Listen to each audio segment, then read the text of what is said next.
Hello everybody, welcome back to Plant Boy. My name is Cade, and first of all I want to thank every one of you for sticking around the channel and enjoying the content hopefully. If you have any feedback, let me know by commenting down below. Consider liking the video if you do enjoy the content, and if you want to see more content like this, consider subscribing. I am definitely enjoying watching this community grow and interacting with everybody and sharing my passion for houseplants with similar people.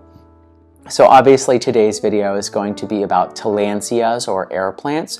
More specifically, we are going to be talking about Tillandsia streptophylla. That is this species or variety of air plants. First, we are going to discuss a brief little informative topic about air plants, what they are, and just some general knowledge. Then we'll go into light requirements. Then we'll go into water, humidity, and fertilizer, as well as propagation. So if you are interested, there are time codes down below if you want to skip around to certain parts of this video or just enjoy the experience, enjoy the ride. So let's go. Tillandsias or air plants are an epiphytic genus of plants that are now popularized as houseplants due to their low maintenance nature. They are called air plants because they have very little root formation, more often than not, and they actually attach themselves with these roots onto different host plants. It is a symbiotic relationship, so host plants may not be the best word, but you know, in nature you might see an air plant attached to the base of a plant or even on the bark of a tree. They get a lot of humidity by being crowded and close to other plants, which is how they get their water if it is not through a rainfall, and they also get their nutrients and minerals through the air as well. So these are very popular houseplants if you are looking for something relatively low maintenance and you are not interested in having any kind of potting media, that be soil or water or anything like that. So watering your air plant is relatively straightforward. There are two schools of thought. One, you can either choose to mist your air plant, and two, you can either choose to soak your air plant, if not both. A quick note before we talk about watering, you want to make sure that you are using ideally a distilled water, if not filtered, or even a rainwater. These guys are relatively sensitive to any kind of minerals or salts or anything like that that may be found in your tap water. So keep that in mind whenever you're choosing to mist or soak your air plant.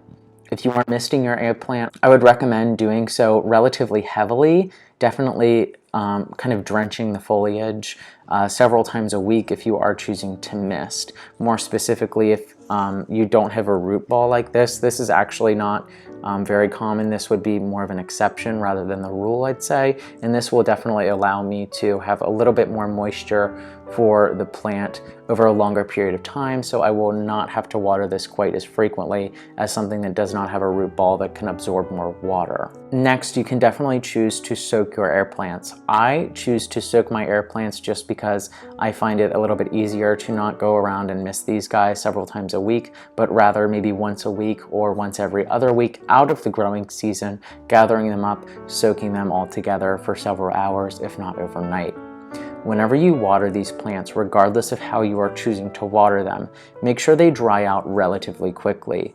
You want to make sure that you are not having these plants sit with water in the base of their plant or in the crevice or around their roots if they have them, and you want to provide adequate airflow to make sure that they are drying off quickly to avoid any kind of fungal problems or any kind of rot or things like that. So lighting requirements for your air plants, it varies based on the variety or the species of air plant that you have. If you have something that is darker green, more often than not, you are going to have a lower light condition be ideal for these air plants in question. So more of like a medium to even a bright and direct light scenario would be beneficial. For the streptophylla here, however, we can see that it has more of like a sage green, lighter foliage, and that indicates to me that this plant is going to require much more light than something like a bulbosa that is a lot darker of like a forest green color. So I'm definitely going to make sure that I am leaving this plant near a south-facing window or even giving it a little bit of direct sun either earlier in the day or later in the evening whenever the sun's rays are not extremely powerful. If you are watering these plants adequately, you won't have to worry about humidity. Ideally, you are going to have a more humid climate though to keep these guys as happy as they can be, considering they do thrive in tropical to subtropical regions. Now, in order to fertilize your tillandsia, I would do so either by adding fertilizer to the water that you are misting your plants with, or by adding a little bit of fertilizer to the water that you are soaking your air plants in about once a month, only through the growing season.